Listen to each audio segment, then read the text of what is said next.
I found something out the other day and I think I should warn people on here in case I can save them some money. Some other channels have done videos on this which will be better than mine, so I'll put a link to a good video so you can actually have a look at that and see what you think.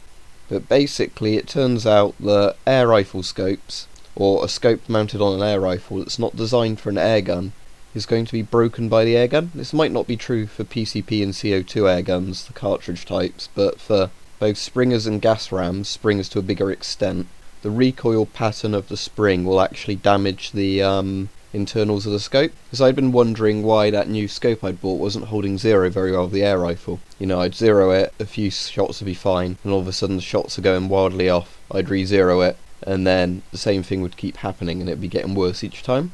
And it's apparently because the recoil mechanism of a spring or gas ram air rifle isn't good for a scope that's not designed explicitly for an air rifle.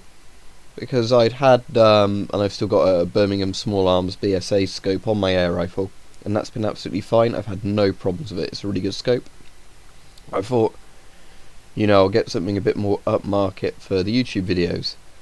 And yeah, it turns out that's what the problem is. Because that scope's designed for normal rifles, not an air rifle, this air rifle's damaging the scope and throwing the zero off, so I'm going to take it off before I permanently damage the scope and hope it works on a crossbow or something.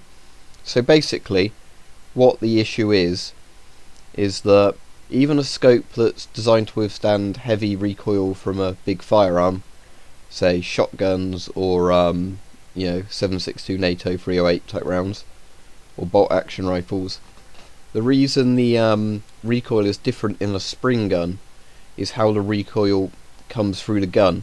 So it's not necessarily that there's more recoil, it's the direction the recoil goes in that shakes the scope up. And the good air rifle scopes are designed to be able to withstand that recoil no problem.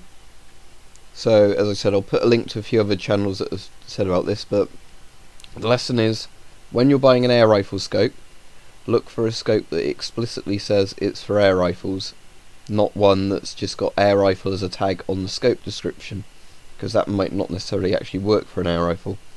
So as I said, I'm going to go back to my BSA x4 scope, and that's very good, and it's designed to withstand air rifles, and I've never had a problem with wandering zero on it, but I have with obviously other scopes, and that will be why.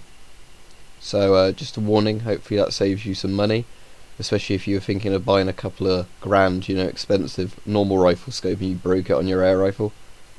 And yeah, I'll put a link in the description near the top to the guy's channel where I saw a video on this. I've read it on a few other places as well, but it seems like there's actually a lot of evidence now that it's true, not just, old wives' tales people would say about scopes on different forums somewhere.